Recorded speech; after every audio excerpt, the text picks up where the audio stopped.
Assalamualaikum warahmatullahi wabarakatuh. Alhamdulillah. Alhamdulillahi wahdah. Wassalatu wassalamu ala man la nabiyya ba'dah.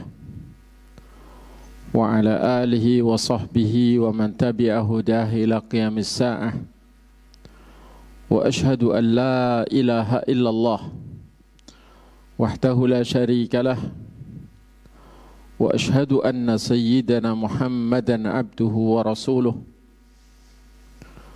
Allahumma anfa'na bima 'allamtana wa 'allimna ma yanfa'una wa zidna ilma.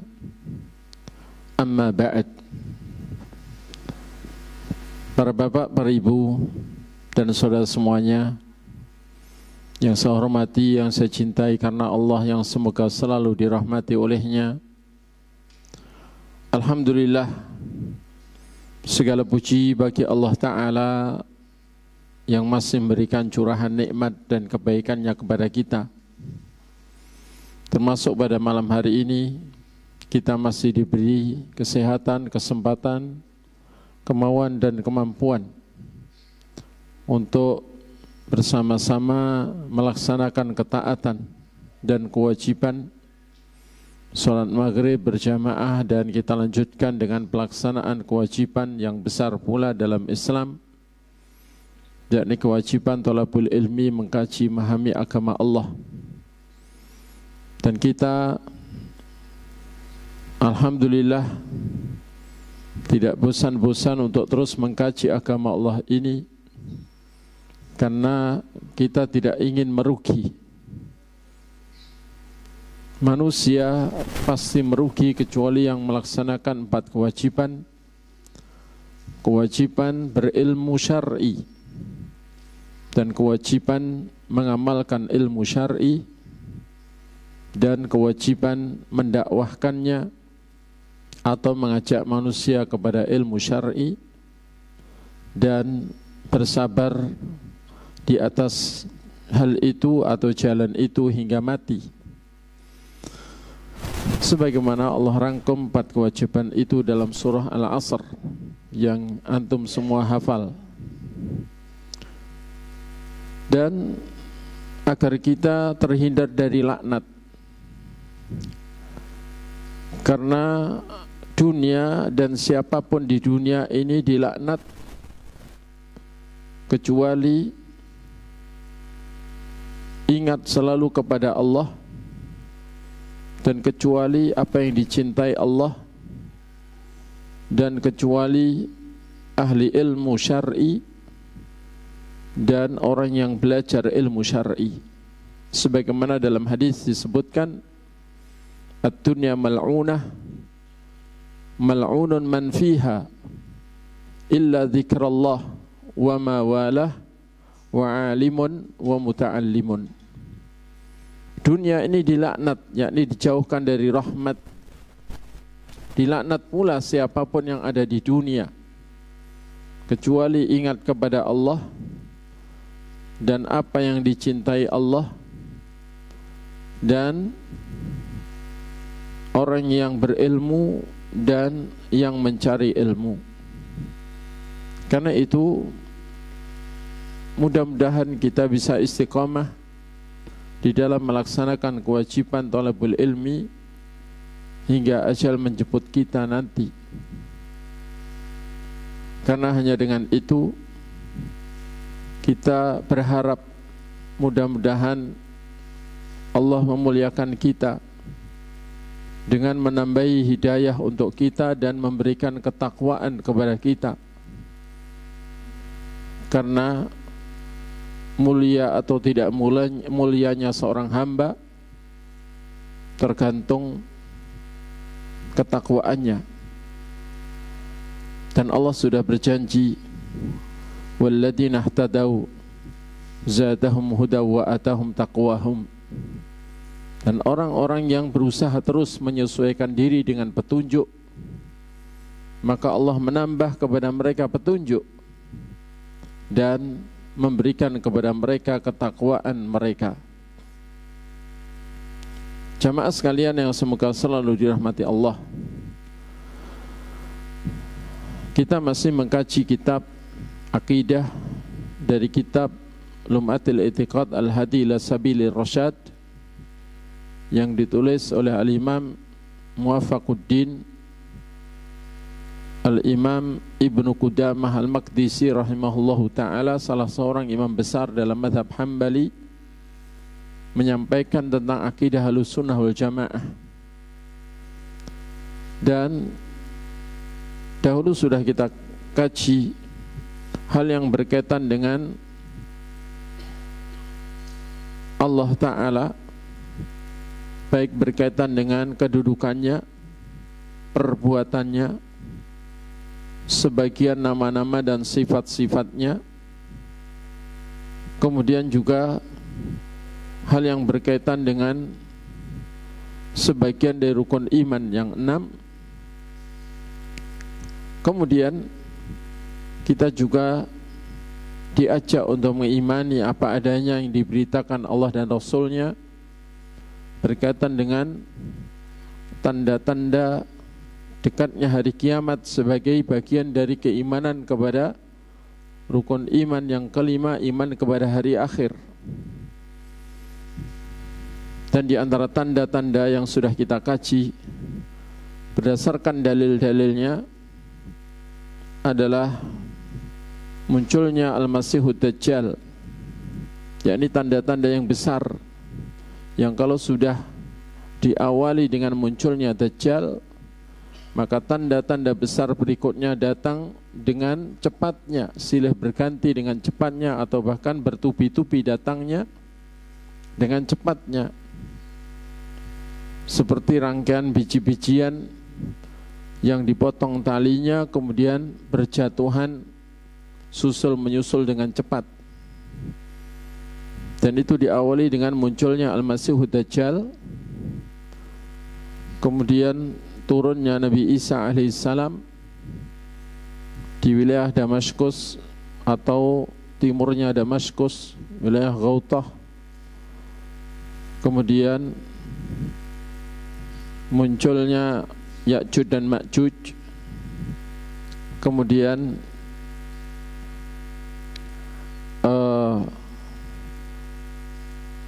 munculnya dabbah, yakni binatang yang bisa mengajak bicara manusia dan mengingatkan manusia,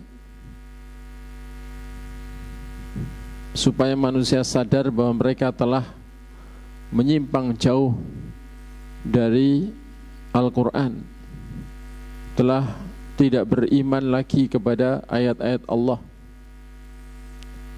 telah lalai dari ayat-ayat Allah. Kemudian juga sudah kita kaji hal yang berkaitan dengan tanda berikutnya, yakni terbitnya matahari dari arah tenggelamnya. Kemudian juga tentang hari kiamat atau api, ya, api yang muncul dari Yaman menggiring manusia ke padang mahsyar, yakni ke wilayah Syam. Dan itu yang terakhir dari tanda besar yang menunjukkan sangat dekatnya hari kiamat. Kemudian kita sudah mengkaji pula tentang peniupan sangkakala, yang itu 2 kali. Tiupan pertama adalah saat kiamat besar terjadi atau mengawali kiamat besar terjadi, yang mengagetkan seluruh penduduk langit dan bumi hingga semua rohnya para nabi di langit sana pun pingsan, para malaikat di langit pun pingsan, kecuali yang dikecualikan oleh Allah Ta'ala. Kemudian dengan jeda waktu 40, wallahu a'lam apakah 40 hari ataukah 40 bulan ataukah 40 tahun, maka ada tiupan sangkakala kedua. Dan di waktu jeda sebelum tiupan sangkakala yang kedua, maka ada hujan yang rata seluruh bumi, dan ketika itu bumi sudah berubah bentuk, tidak lagi seperti bumi yang sekarang, alias bumi sudah menjadi rata, tidak ada tempat meninggi atau menurun, tidak ada perbukitan, tidak pula jurang-jurang, semuanya telah rata. Turunlah hujan rata sehingga bumi seperti cermin. Saat itulah jasad-jasad di dalam kubur tumbuh. Kemudian ketika sudah tanahnya kering, maka kuburan itu buka atau tanahnya pecah-pecah, membelah, terbuka kuburan-kuburan itu. Dan yang pertama kali tanah kuburannya terbuka adalah Nabi kita Muhammad SAW. Kemudian setelah itu barulah ada tiupan sangkakala kedua. Saat itulah Allah mengembalikan roh setiap jasad yang pernah hidup di muka bumi itu kembali ke jasad masing-masing, dan manusia dan seluruh hewan, jin pun hidup kembali dari kubur-kubur mereka. Kemudian setelah itu setiap jiwa sudah berdiri dari kuburnya masing-masing, didatangi dua malaikat, malaikat saik penggiring dan malaikat syahid pemberi saksi, dan manusia pun digiring dari kuburnya masing-masing menuju mahsyar, yakni di wilayah Syam, berjalan kaki tanpa alas kaki, tanpa pakaian walau sehelai benang, dan tanpa bekal walau setetes air. Berjalan dan terus dipaksa untuk berjalan. Sesampainya di sana,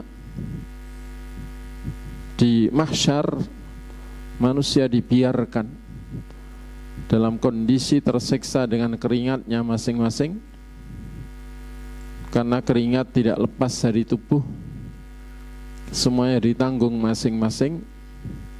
Ada yang keringatnya semata kaki, ada yang sebetis, ada yang selutut, ada yang sepusat, ada yang sedada, ada yang seleher, ada yang semulut, dan bahkan ada yang gelagapan keringatnya sendiri sampai ke hidungnya. Dan matahari saat itu didekatkan di atas kepala dengan jarak 1 mil atau 2 mil, sehingga sangat panas terik. Akan tetapi cahayanya dihilangkan, digerhanakan, sehingga gelap. Belum lagi ditambah gelapnya asap jahanam yang menutupi yakni angkasa. Dan manusia dibiarkan terkatung-katung. Kemudian disitulah orang-orang beriman merasa tidak tahan dengan keadaan. Mereka datang kepada Nabi Adam alaihissalam, minta kepada Nabi Adam agar berdoa kepada Allah, yang harapannya adalah supaya Allah menyegerakan hisab, supaya segera ada kepastian. Orang-orang beriman karena punya harapan masuk surga dan tidak tahan dengan keadaan di mahsyar, maka mereka mengatakan kepada Nabi Adam, ya Adam, anta abul bashar, engkau adalah bapak manusia, tanduru ila ma nahnu fi, kau melihat bagaimana kondisi kami saat ini. Ud'ullaha ayyu'ajjilal hisab, berdoalah kepada Allah agar Allah menyegerakan hisab. Maka Nabi Adam alaihissalam tidak berani minta, karena hari itu adalah hari kemurkaan Allah. Belum pernah Allah murka seperti murkanya hari itu. dan tidak akan pernah pula murka setelah itu seperti hari itu. Datanglah kalian kepada Nuh, pertama kalinya Rasul yang Allah utus di muka bumi. Orang-orang beriman pun mendatangi Nabi Nuh alaihissalam, minta tolong kepada Nabi Nuh agar berdoa kepada Allah agar Allah menyegerakan hisab. Nabi Nuh pun ternyata tidak berani minta karena alasan yang sama. Karena Allah hari itu murka dengan kemurkaan yang besar. Belum pernah murka seperti murka hari itu, dan tidak akan pernah murka lagi setelah itu seperti hari itu. Datanglah kalian kepada Ibrahim. Nabi Ibrahim juga tidak berani minta dengan alasan yang sama. Nabi Ibrahim mengatakan, datanglah kepada Musa, Kalimullah, orang yang pernah diajak bicara langsung oleh Allah. Nabi Musa pun ternyata juga tidak berani minta. Nabi Musa menyuruh mereka untuk datang kepada Nabi Isa alaihissalam. Dan masing-masing Nabi tadi, Nabi Adam, Nabi Nuh, Nabi Ibrahim, Nabi Musa, menyampaikan alasan kenapa kok nggak berani minta, karena mereka ketika di dunia pernah berbuat salah. Nabi Adam pernah makan buah terlarang, walau sudah taubat dan sudah diampuni, tapi tetap itu menjadikan beliau tidak berani, merasa tidak pantas meminta di hari itu. Nabi Nuh pernah berdoa salah, pernah mengatakan dalam doanya, doa seakan menagih janji bahwa anaknya adalah keluarganya, sementara Allah sudah berjanji akan menyelamatkan beliau dan keluarganya dari banjir bandang. Nabi Ibrahim alasannya pernah berbohong 3 kali dalam hidupnya. Nabi Musa pernah membunuh jiwa yang tidak diperintahkan untuk dibunuh, yakni juru masaknya Fir'aun. Adapun Nabi Isa, Nabi kita, tidak menyebutkan apa kesalahannya sehingga nggak berani minta juga. Nabi Isa menyuruh mereka datang kepada Nabi Muhammad SAW.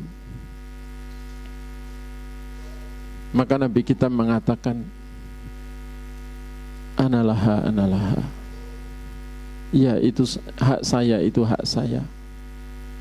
Kemudian Nabi pun sujud kepada Allah dan memuji-muji Allah dengan pujian yang Allah ilhamkan saat itu. Bagaimana cara memuji Allah di hari kemurkaan Allah itu, yang Nabi kita belum tahu saat masih hidup di dunia, belum tahu bagaimana nanti cara memuji Allah. Maka Allah mengatakan, ya Muhammad, irfa' ra'sak wasal tu'ta washfa' tu syafa'.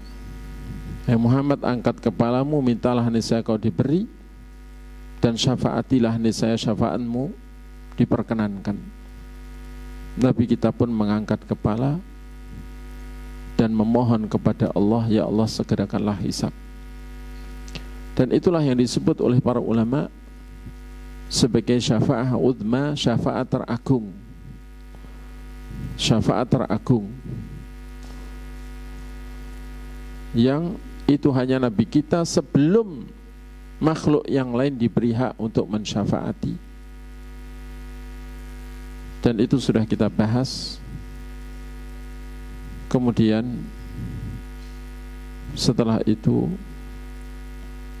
yang sudah kita bahas pula adalah nasyrud dawawin, penyebaran buku catatan amal,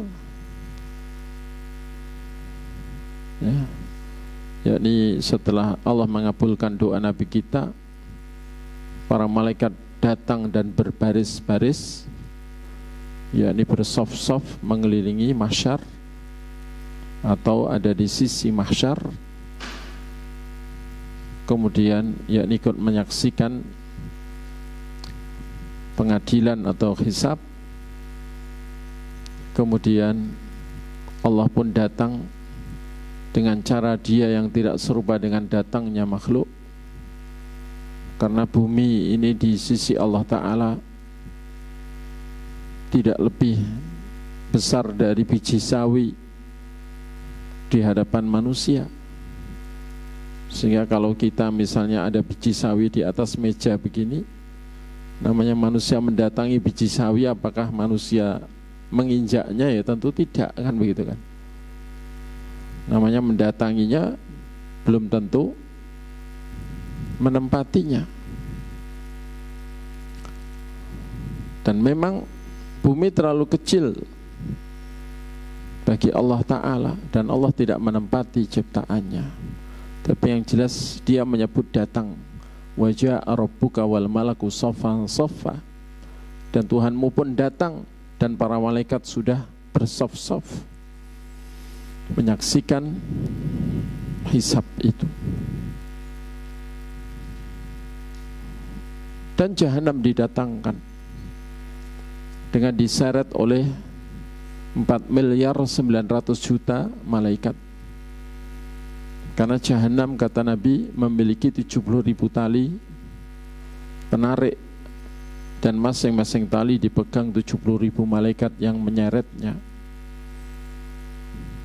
Waji'a yawma idzin bi jahannam yawma idzi yatadzakkarul insanu wa anna lahu dzikra.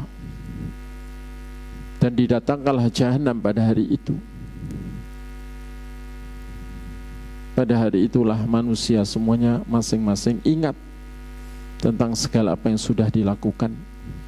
Tapi apalah gunanya ingat pada hari itu? Sudah tidak ada gunanya lagi.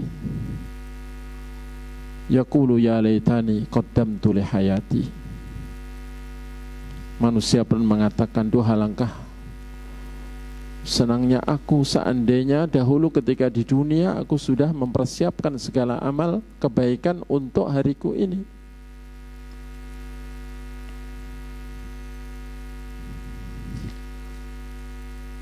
Kemudian ada Nashr Dawawin, penyebaran buku catatan amal, dan itu sudah kita kaji pula. Ada catatan amal yang hinggap di tangan kanan, ada yang hinggap di tangan kiri, ada yang hinggap di belakang punggung di tangan kiri. Dan ada pun orang yang diberi catatan amalnya di tangan kanannya, wa amman utiya kitabahu biyaminih fasawfa yuhasabu hisaban yasira. Dia akan dihisab, dia akan diperhitungkan, diadili dengan perhitungan yang mudah. Tapi wa amma man utiya kitabahu wara'a dhahri fasawfa yad'u thubura wa yasla sa'ira. Adapun orang yang diberikan catatan amalnya di balik punggungnya, karena tangan kirinya nempel di punggung begitu, maka dia akan meneriakkan teriakan celaka, dan dia akan masuk ke neraka yang menyala-nyala. Nasallallahu alaihi wasallam, na'udzubillah min dzalik. Dan pada saat itu setiap hamba ketakutan luar biasa. Setelah diumumkan bahwa catatan amal akan disebarkan, siapa yang diberikan catatan amalnya pada tangan kanannya akan dihisab dengan mudah, pada siapa yang diberikan pada tangan kirinya maka akan dihisab dengan sulit. Dan para sahabat dihisab pasti binasa, yakni hisab yang sulit pasti binasa. Semuanya ketakutan hingga tidak ingat apa-apa dan tidak ingat siapa-siapa.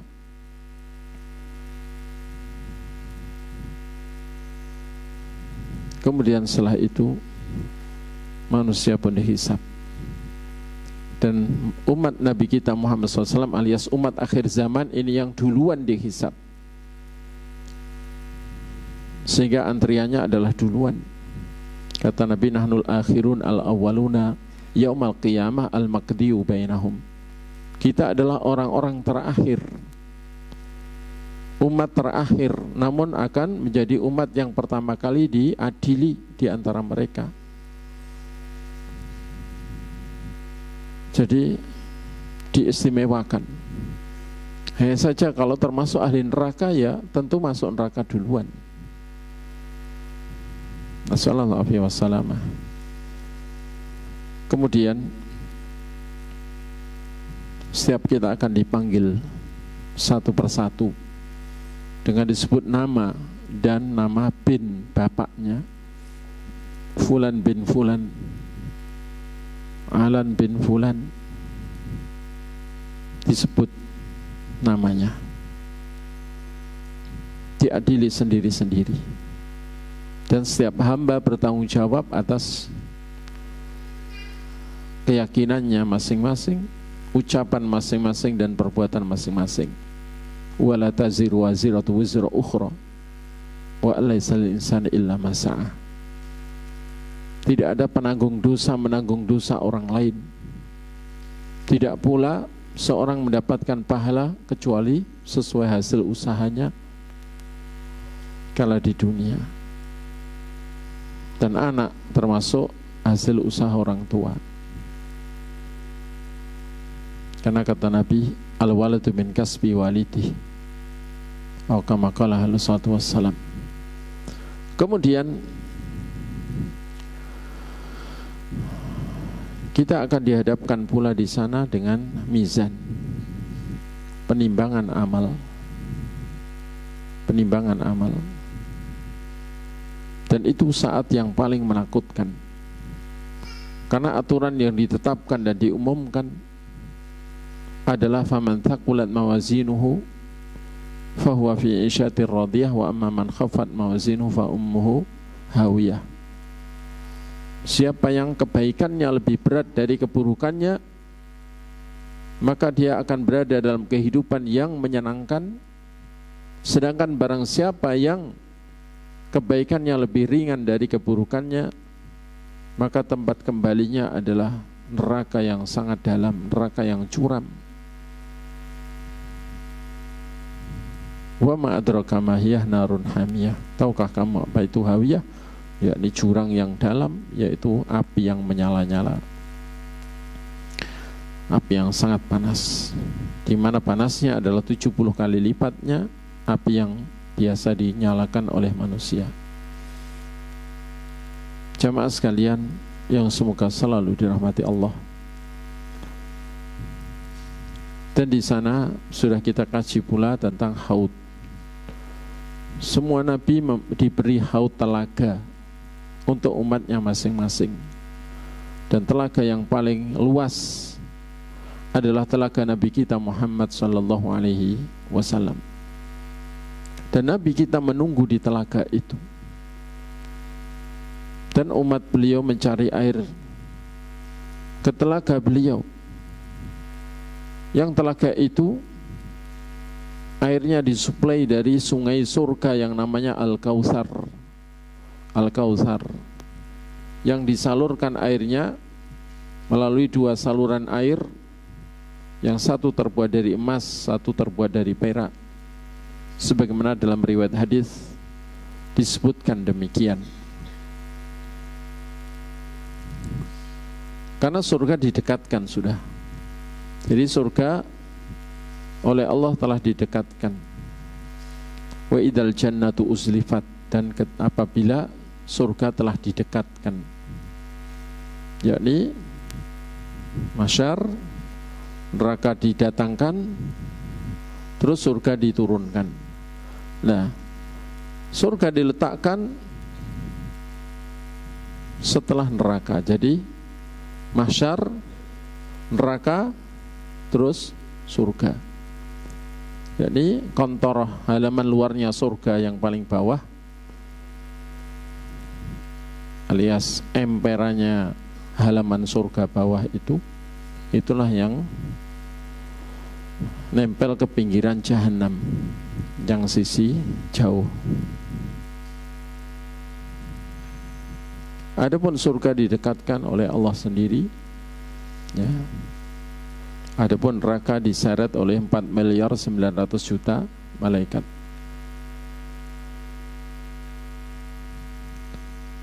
Nah, terus dibentangkanlah sirat yang menghubungkan antara mahsyar dengan kontor halaman luarnya surga, melewati di atas jahanam. Jembatan lembut yang tajam, licin.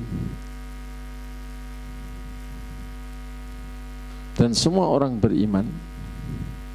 Oh iya, tentang telaga tadi, umat Nabi mencari air di telaga, dan air telaga itu lebih putih dari susu, lebih manis dari madu, lebih sejuk dari salju, dan lebih harum dari kasturi.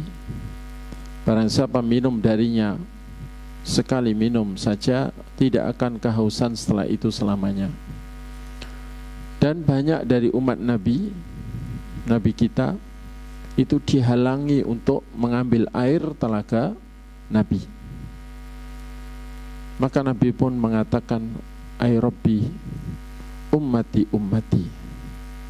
Oh, kama qala sallallahu alaihi wasallam, wahai Tuhanku, itu umatku, itu umatku. Yakni kenapa kok dihalangi? Fayuqalu, maka dikatakan padaku, ya Muhammad, mata terima ahdatsu ba'dak. Dalam riwayat lain, ma baddalu ba'dak. Wahai Muhammad, kau tidak tahu apa yang mereka ada-adakan berupa ajaran baru sepeninggalmu. Dalam riwayat lain, hai Muhammad, kau tidak tahu apa yang mereka ganti-ganti dari ajaranmu sepeninggalmu. Maka Nabi mengatakan, suhqan suhqan liman baddala ba'di. Jauh-jauh, artinya celaka-celaka bagi orang yang mengganti-ganti ajaran sepeninggalku. Dan ini sebagai dalil bahwa Nabi kita setelah wafat tidak tahu apa yang dilakukan umat. Maksudnya tidak tahu dengan pandangan beliau, penglihatan beliau, tidak menyaksikan lagi umat. Jadi keyakinan sebagian orang sufi yang meyakini bahwa Nabi itu masih terus mengawasi umatnya sampai sekarang, sehingga kalau ada sholawatan atau asyraqal badru alaina, beliau hadir, jus datang, di mana lagi ada ses datang ke sana, ya, itu keyakinan yang tidak berdasar. Itu namanya khurafat, ya, keyakinan yang tidak berdalil. Jadi Nabi nggak tahu apa yang dilakukan oleh umat sepeninggal beliau, tapi diberitahu oleh Allah saat beliau masih hidup, diberitahu bahwa umatnya akan melakukan begini-begini. Bukan saat ini terus menyaksikan terus sehingga akhirnya ada yang istighotsah minta tolong kepada Nabi, Nabi mendengarnya, ndak. Salawat dan salam dari umat juga enggak didengar oleh Nabi langsung, tapi akan disampaikan oleh malaikat-malaikat yang ditugasi untuk menyampaikan salawat dan salam umat kepada beliau. Entah penyampaiannya apakah setiap hari, apakah sepekan sekali atau sebulan sekali, wallahu a'lam. Yang jelas Nabi mengatakan, innalillahi malaikatan sayyahin yuballiguna ilayya min ummatis salam. Sesungguhnya Allah memiliki para malaikat yang kerjaannya keliling terus, mereka menyampaikan kepadaku dari umatku salam. Kemudian kembali kepada kondisi hari kiamat yang pasti akan kita hadapi. Di antara kejadian yang akan kita hadapi ketika di mahsyar adalah manusia yang kafir dikelompokkan menjadi 7 kelompok. Berikut manusia-manusia yang mengaku muslim tapi suka menyerupai orang kafir, suka menyerupai orang kafir dalam hal keagamaan orang kafir.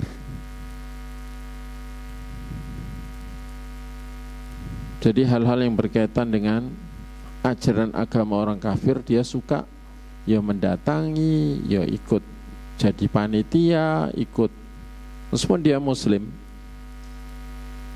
maka akan dikumpulkan bersama mereka. Dan juga para pecinta orang kafir dikumpulkan bersama mereka dan dikelompokkan menjadi 7 kelompok sesuai jenis kekafiran mereka. Allah mengatakan kepada para malaikat, uhsyurul ladzina zalamu wa azwajahum ma kanu ya'buduna min dunillah fahduhum ila siratil jahim. Kumpulkanlah orang-orang zalim. Orang zalim di sini adalah orang-orang musyrik. Maksudnya adalah kezaliman yang sangat besar, yakni syirik. Dan semua agama selain Islam mengajarkan syirik, karena mengajarkan ibadah kepada selain Allah. Maka Allah mengatakan kepada para malaikat juru siksa, usyurul ladzina zalamu wa azwajahum wa ma kanu ya'buduna min dunillah. Kumpulkanlah orang-orang musyrik bersama orang-orang yang menyerupai mereka. Wa ma kanu ya'buduna min dunillah, dan berikut apa yang mereka sembah selain Allah. Kemudian fahduhum ila siratil jahim, giringlah mereka menuju jalan yang mengantar mereka ke neraka jahim.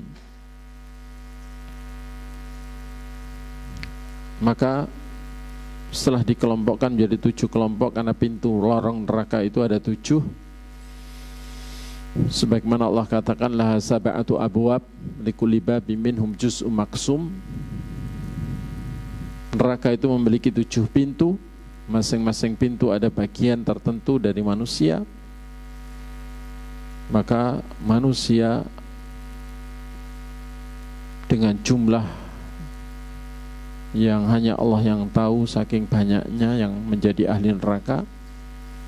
Karena setiap 1000 manusia yang digiring ke neraka itu 999. Setiap 1000 manusia yang masuk neraka itu 999.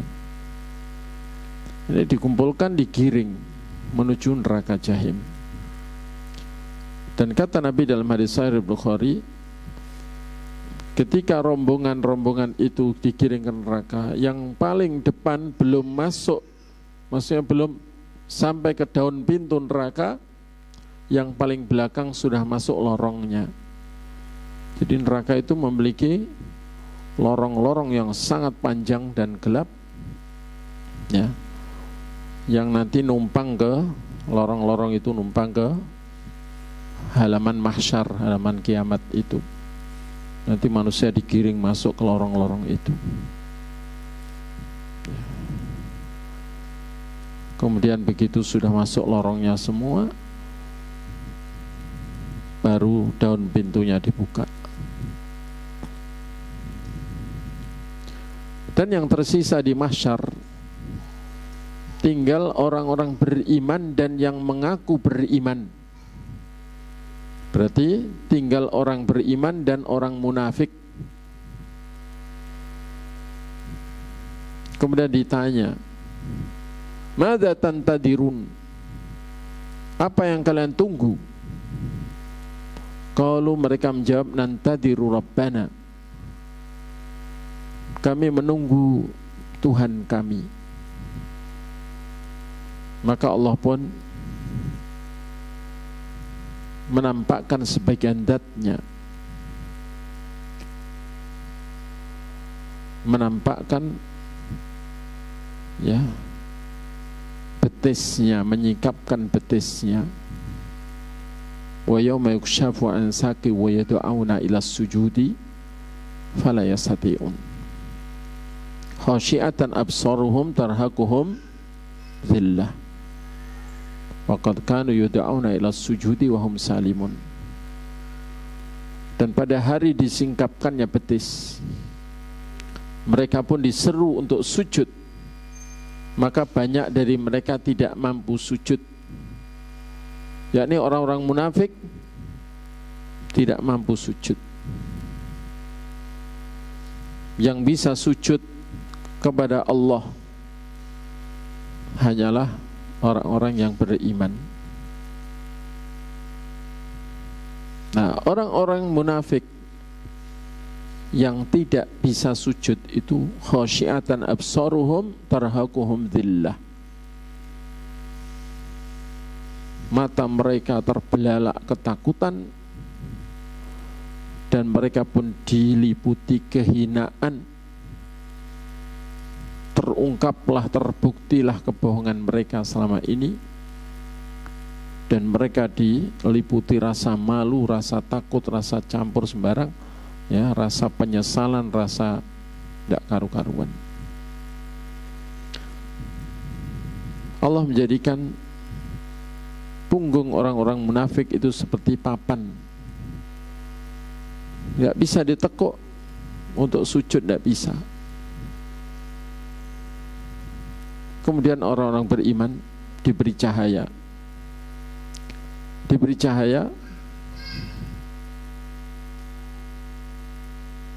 dan cahaya manusia yang orang beriman itu berbeda-beda sesuai tingkat keimanan, ukuran keimanan. Ada yang diberi cahaya seperti matahari, terang benderang. Ada yang diberi cahaya seperti rembulan.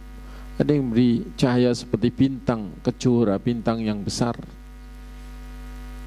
Ada yang diberi cahaya seperti bintang kecil. Ada yang diberi cahaya seperti lampu kecil. Ada yang diberi cahaya seperti kunang-kunang, sangat kecil. Adapun orang munafik tidak diberi cahaya. Kemudian orang-orang beriman digiring menuju surga, tapi ke pinggiran jahanam dulu, kemudian disuruh meniti sirat. Dan itulah saat paling menakutkan.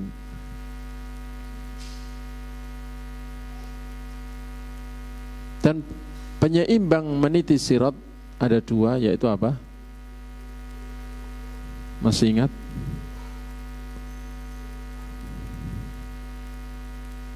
Ini saya ulang karena syaitan itu paling sering membuat kita lupa dengan akhirat. Maka perlu disimpulkan ulang, sebutkan lagi walau sekilas begini, supaya kita ingat selalu dengan akhirat, dan akhirat seakan di depan mata.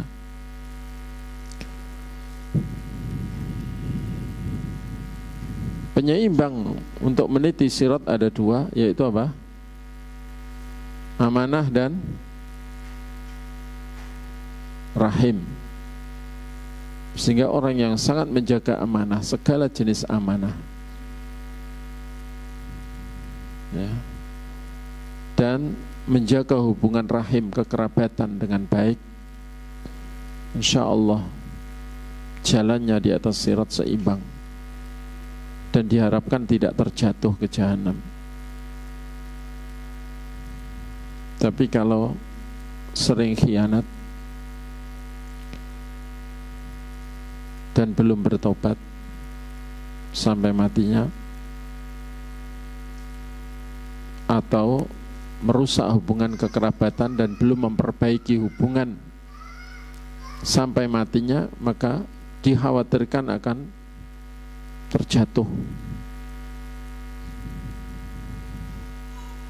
Karena yang bisa selamat meniti sirat hanya orang yang diselamatkan. Tidak ada istilah ketangkasan dalam hal ini.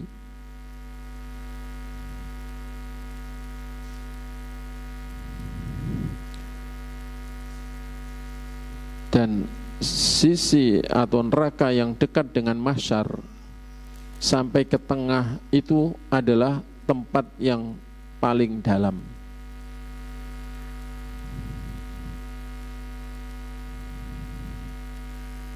Kemudian semakin dekat dengan surga itu semakin dangkal. Neraka itu darokat, sebagaimana surga itu darajat, yakni bertangga juga.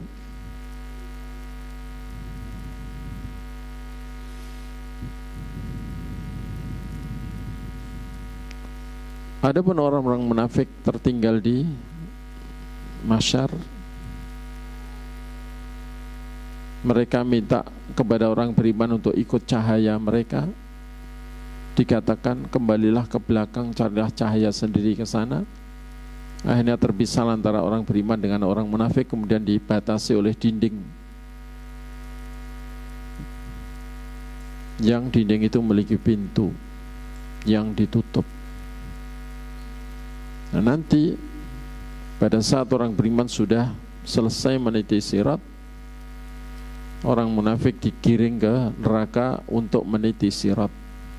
Tapi karena mereka dalam kegelapan tidak bisa melihat sirat itu, karena api jahanam juga gelap hitam. Akhirnya mereka karena dipaksa, maka mereka melangkahkan kaki, akhirnya berjatuhan ke neraka. Nas'alullah al-afiyah wassalamah. Allahumma ajirna minan nar, Allahumma ajirna minan nar, Allahumma ajirna minan nar birahmatika ya arhamar rahimin. Ya Allah, selamatkan kami dari neraka. Kemudian ketika orang yang beriman sampai di kontorah, untuk masuk surga perlu syafaat Nabi kita juga. Dan Nabi kita adalah yang pertama kali dibukakan untuknya pintu surga, yakni pintu gerbangnya, pintu surga. Itulah yang dimaksud syafaat. Dan dari umat Nabi itu ada 70.000 yang bergandengan tangan masuk surga bareng. Berarti pintunya sangat lebar.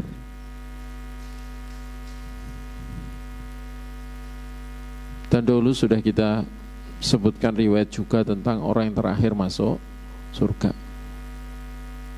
Insya Allah yang masih ingat belum lupa. Dan setelah orang pada masuk surga melalui pintu-pintunya, dan pintu surga ada 8 sambutan ya masuk ke surga, itu ada perbedaan, tapi yang jelas disambut oleh para malaikat penjaga surga dengan sambutan yang sangat menggembirakan. Dan hidangan awal orang masuk surga apa?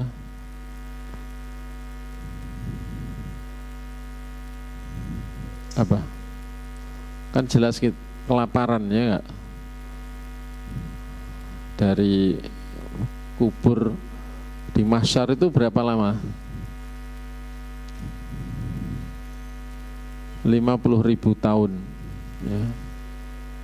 Jadi di mahsyar itu 50.000 tahun. 1 hari sebenarnya, cuman lamanya seperti 50.000 tahun, bukan 1000 tahun. Jadi kalau ada orang menyampaikan 1000 tahun dengan dalil wa kana yauman indahu ka alfi sanatin mimma ta'udun, itu salah paham.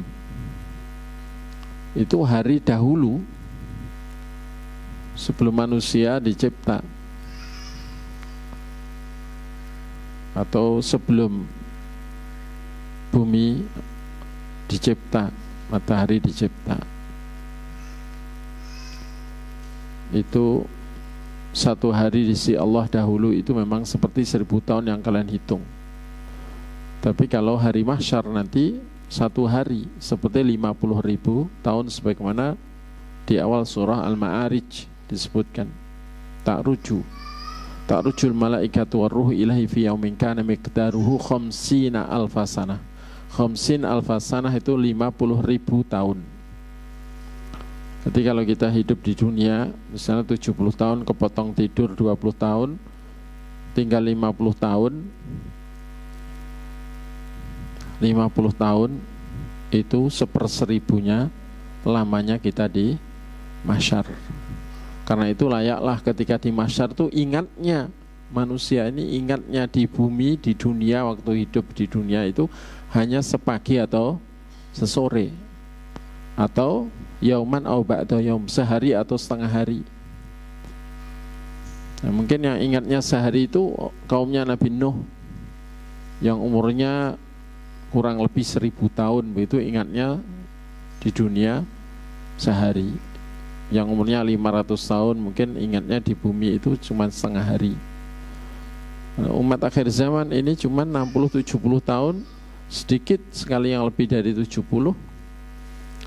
Ingatnya di dunia ya hanya asyiyatan au duhaha, hanya sesore, atau sesore itu ya mulai asar sampai maghrib begitu dok, atau hanya sampai waktu duha, atau sepanjang waktu duha saja, atau sepagi.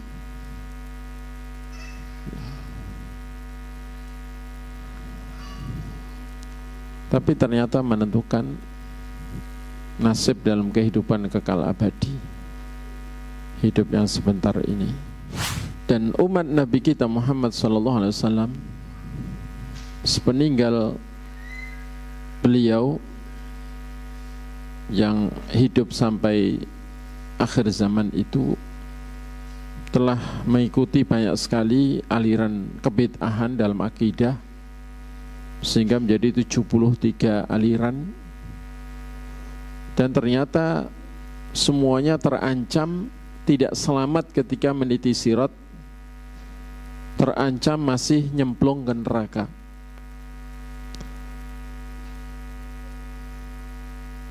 Kecuali satu aliran, yakni yang sesuai dengan Nabi dan para sahabat.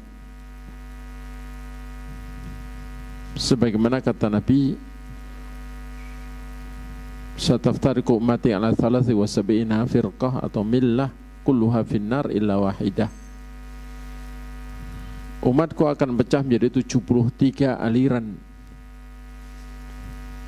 yakni aliran pemahaman akidah.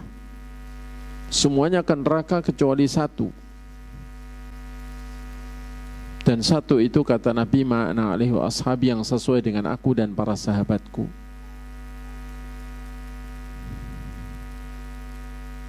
Karena itu kita harus bersemangat untuk mencari ilmu bagaimana keimanan Nabi dan para sahabatnya, bagaimana pemahaman Nabi dan para sahabatnya dalam berkeyakinan, dan bagaimana mereka dalam ibadah, bagaimana mereka dalam memahami Quran dan Sunnah dan mengamalkannya dan memperjuangkannya, dengan harapan kita termasuk satu golongan yang tidak mampir neraka. Karena umat Nabi yang beriman, yang bukan munafik, ya, ini ternyata masih banyak yang mampir ke neraka, tidak selamat. Dan al-firqatun najiyah, golongan yang selamat itu satu.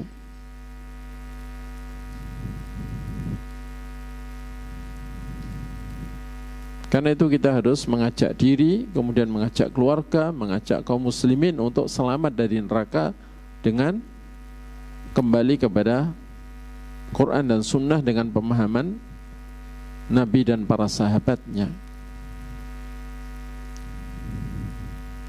Tidak boleh kita cuek, terserah orang mau masuk neraka, terserah, yang penting kita selamat. Tidak boleh begitu. Orang yang begitu berarti nggak punya rasa sayang kepada saudaranya.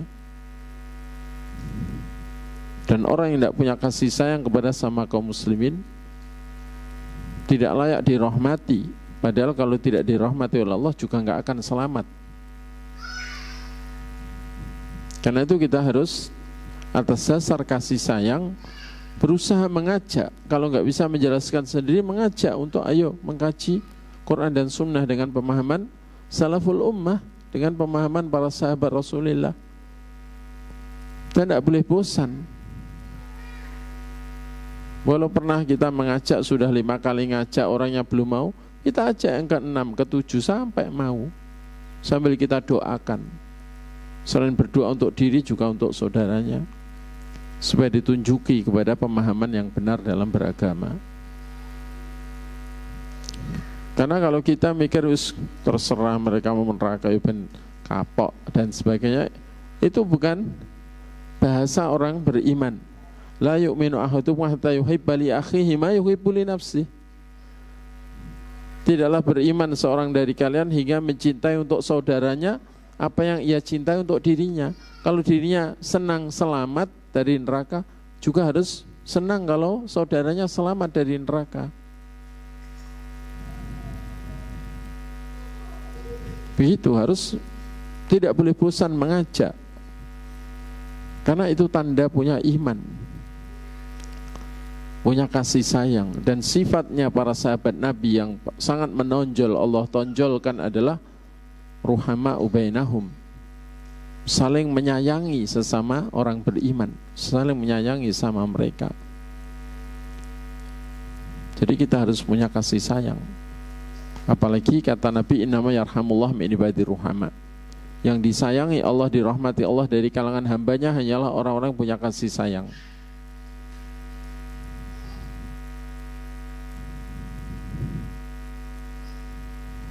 Jadi kalau belajar misalnya nawakidul Islam, pembatal-pembatal keislaman, itu bukan untuk menvonis saudaranya, tapi untuk menyelamatkan diri dari pembatal keislaman, kemudian mengajak orang, ayo kita menghindari ini. Ini termasuk pembatal keislaman, kita jangan sampai melakukannya, agar kita selamat dari neraka. Begitu.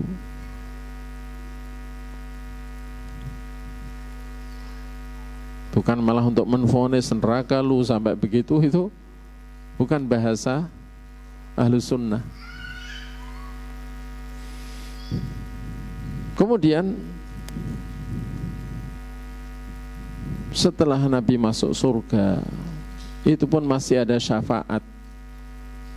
Dan itu yang terakhir kita kaji tentang syafaat Nabi untuk orang-orang yang telah masuk neraka, bahkan yang telah menjadi arang hitam di neraka, tapi masih punya iman walau seberat atom.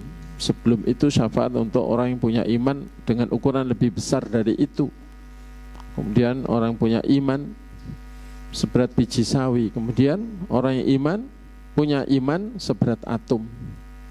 Dan ketika semuanya sudah mensyafaati, maka Allah Ta'ala menggenggam satu genggaman dari orang yang dia rahmati, dari ahli neraka, untuk dikeluarkan dari neraka, kemudian dimasukkan ke dalam surganya.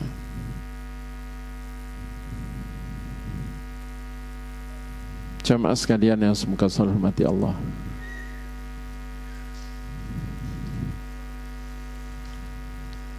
adapun paman Nabi Abu Thalib itu terakhir yang kita baca riwayatnya, dia orang kafir tapi mendapatkan syafaat khusus Nabi kita, sehingga dia berada di tingkatan paling dangkal dari neraka dan mendapatkan siksa neraka paling ringan,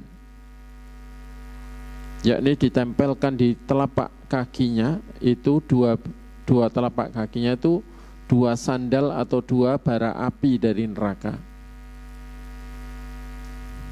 yang tentunya tidak bisa dilepas.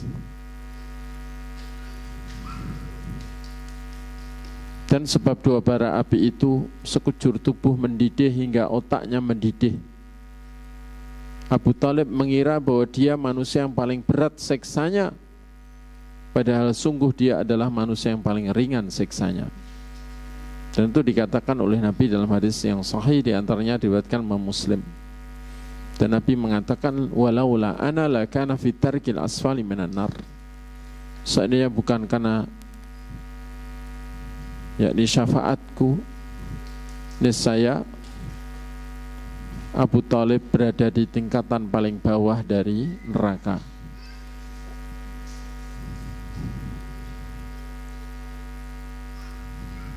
Dan ini sekaligus mengandung bantahan kepada paham Syiah, di mana orang Syiah mengatakan bahwa Abu Thalib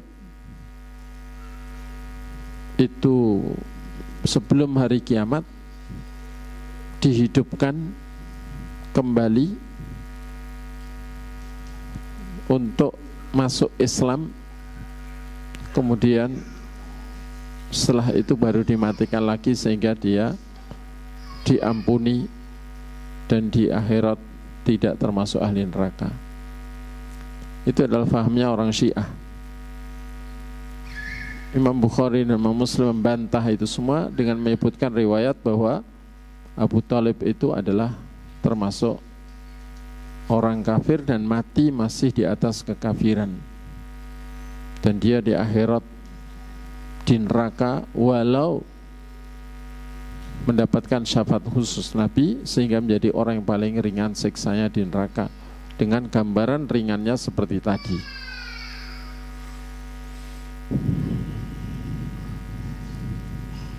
Baik. Tadi rencananya setelah mengevaluasi apa yang sudah kita kaji, menyampaikan tentang surga dan neraka yang disampaikan oleh Imam Ibnu Qudamah al-Maqdisi, wal jannatu wan naru makhluqatan la tafniyan fal jannatu ma'wa awliya'i wan naru iqabun li a'da'i wa ahlul jannati fiyah mukhalladun.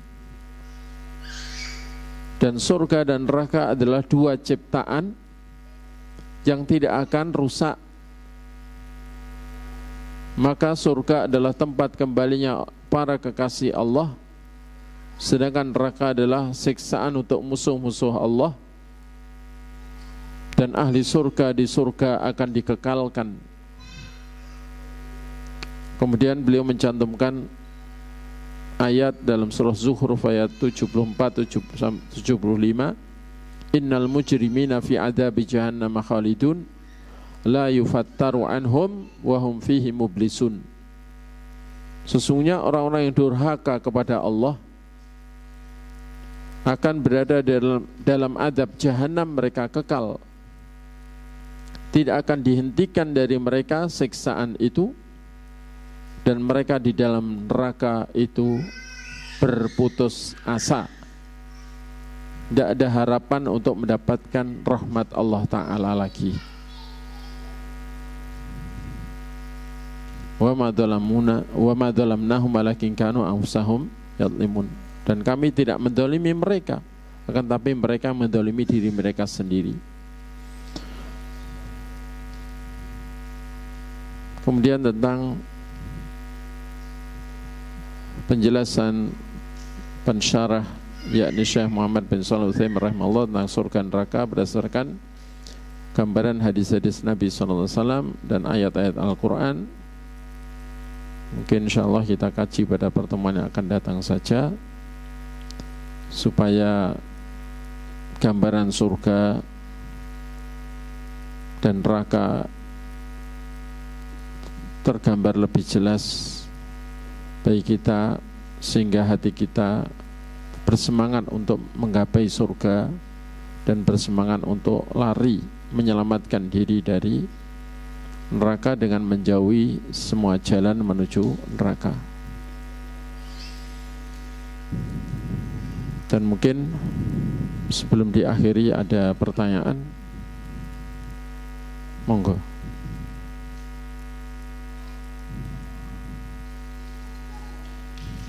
Yeah.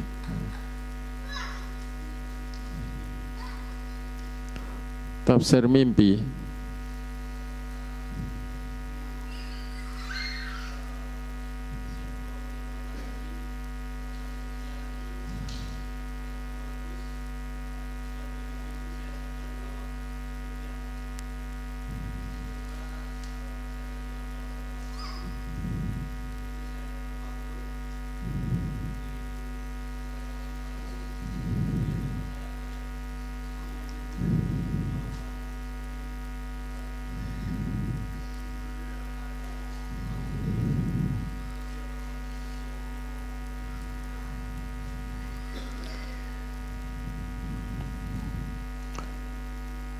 Yang jelas kiamat lebih dahsyat dari itu. Kiamat itu jauh lebih dahsyat dari mimpi jenengan, gitu ya. Ya, saya tidak bisa menafsirkan mimpi jenengan, tapi kalau itu menjadi hal yang jenengan ingat selalu, ya mudah-mudahan itu adalah sebagai pengingat yang baik untuk hari akhirat, sehingga kita menjadi hamba yang lebih mengutamakan akhirat daripada dunia. Ya, karena mengingat kematian dan mengingat akhirat itu sangatlah baik dan diperintahkan Nabi kita, aksiru min dzikri hatimil ladzat. Dan Nabi menyuruh kita ziarah kubur. Di antara tujuan pokoknya adalah mengingatkan, ziarah kubur itu bisa mengingatkan kita kepada kematian, mengingatkan kita kepada akhirat. Selain adabnya adalah juga mengucapkan salam dan memintakan ampunan dan rahmat untuk saudara kita yang sudah meninggal, sehingga berbuat baik pada diri dengan mengingatkan diri kepada akhirat, dan berbuat baik kepada yang diziarahi dengan mendoakan keselamatan dan kesejahteraan serta rahmat dan ampunan untuk mereka. Nah, mungkin satu lagi pertanyaan. Ya.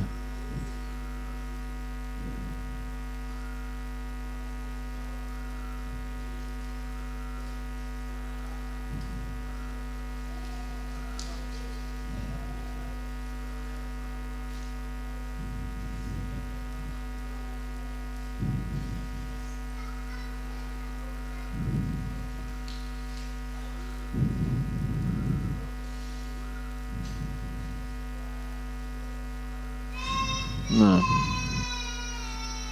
pertanyaannya, apakah Ahlussunnah wal Jamaah itu dibentuk atau berdiri sepeninggal Nabi SAW ataukah di zaman Nabi? Ya. Dan apakah itu berbentuk organisasi ataukah apa? Perlu diketahui sesuai maknanya, Ahlus Sunnah wal Jamaah artinya orang-orang yang berpegang kepada sunnah Nabi dan jamaah kebenaran yang telah dijalankan oleh Nabi bersama para sahabatnya.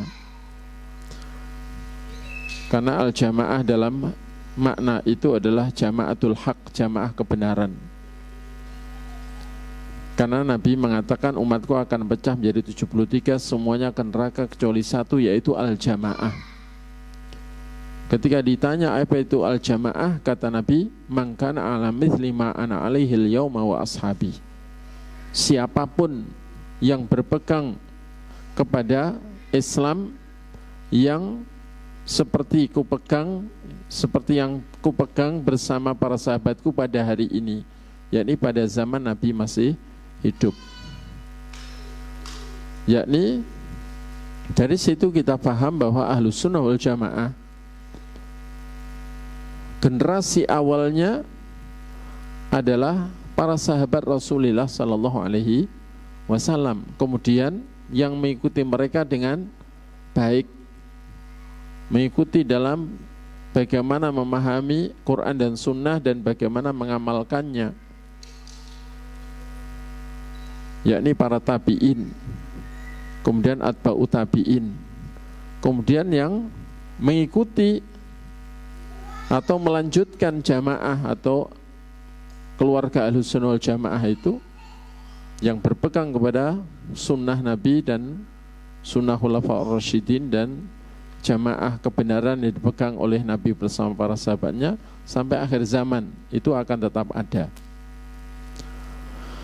Jadi Ahlussunnah wal Jamaah bukan bangsa tertentu, bangsa Arab apa non Arab, bukan. bukan dibatasi oleh bangsa tertentu, bukan pula oleh organisasi tertentu, dibatasi oleh organisasi tertentu, bukan. Ahlussunnah wal Jamaah itu siapapun, artinya dari negeri manapun yang berpegang dengan Quran dan Sunnah atau berpegang dengan Islam seperti keislamannya Nabi dan para sahabat di zaman Nabi, alias Islamnya masih murni, asli dari Allah yang disampaikan dalam Qurannya dan melalui lisan Rasulnya, dan masih murni tanpa campuran dan tambahan, dan masih konsekuen tanpa pengurangan dan perubahan. Itulah Ahlussunnah wal Jamaah. Itu ya. Nama lain Ahlussunnah wal Jamaah adalah Al-Firqatun Najiyah, golongan yang selamat. Yakni 73 itu golongan selamat dari neraka satu kan? Nah, itulah Ahlussunnah wal Jamaah. Istilah lain Al-Firqatun Najiyah, golongan yang selamat dari neraka. Istilah lain adalah At-Ta'ifatul Mansurah, golongan yang ditolong. Sebagaimana kata Nabi, la tazalu ta'ifatun min ummati dhahirina 'alal haqqi la yadurruhum man khadalahum wa man khalafahum hatta taqumas saa'ah. Akan tetap ada segolongan dari umatku yang terang-terangan di atas kebenaran. Mereka tidak akan dibahayakan oleh siapapun yang menyelisih mereka dan ingin menghinakan mereka. Dan itu sampai dekatnya terjadinya kiamat, wahum kadzalik, dan mereka tetap seperti itu. Yakni tidak sembunyi-sembunyi dengan ajarannya, terang-terangan inilah Islam, inilah tauhid, inilah sunnah. Walau akan melewati masa-masa di mana ajaran Nabi itu dianggap aneh, asing, sehingga orang yang berpegang dengan ajaran Nabi, dengan pemahaman para sahabat Nabi itu dianggap sebagai orang-orang aneh, nyeleneh, sehingga dikucilkan, diasingkan, yang disebut ghuraba, al-ghuraba, orang-orang yang terasing, dan itu akan berbahagia. Bahkan akan datang masanya atau sempat datang masanya di mana memegang Islam yang asli, murni dan konsekuen tadi, memegang sunnah seperti menggenggam bara api. Wallahu alam, ini apakah sudah berlalu atau akan tetap ada masa-masa itu seperti itu di berbagai negeri, kan begitu. Mungkin di suatu negeri sudah tidak lagi seperti itu, tapi di negeri yang lain seperti itu. Dan itulah mungkin yang sesuai dengan kenyataan dalam kehidupan umat Islam. Di sebagian negeri sunnah sudah booming, orang melaksanakan sunnah, memegang tauhid dan sunnah sudah tidak masalah. Tapi di negeri tertentu dianggap aneh, asing, dikucilkan, bahkan diusir dan sebagainya. Itu terjadi. Di masa Imam Ahmad bin Hanbal saja, di sebagian negeri seperti Imam Ahmad memegang sunnah sampai di penjara, para ulama ahlu sunnah ditangkepi, di penjara, disiksa di penjara gara-gara mempertahankan sunnah.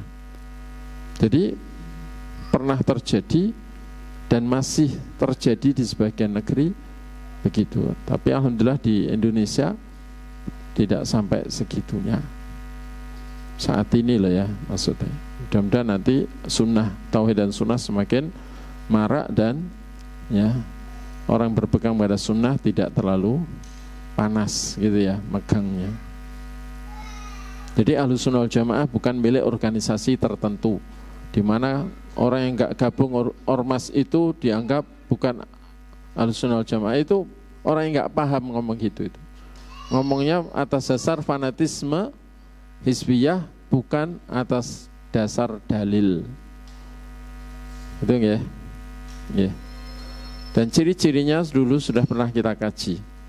Sifat-sifat Ahlus Sunnah, sifat istimewanya sama sifat-sifat yang mungkin golongan lain juga masih ada yang punya sifat itu, tapi ada sifat-sifat istimewa yang hanya Ahlussunnah yang memiliki sifat itu, sudah kita kaji. Nah, kita akhiri dengan doa kafaratul majelis. Subhanakallahumma bihamdik asyhadu an la ilaha illa anta astaghfiruka wa atubu ilaik. Wa sallallahu ala nabiyyina Muhammad wa ala alihi wa sahbihi wa akhiru da'wana alhamdulillahi rabbil alamin. Wassalamualaikum warahmatullahi wabarakatuh.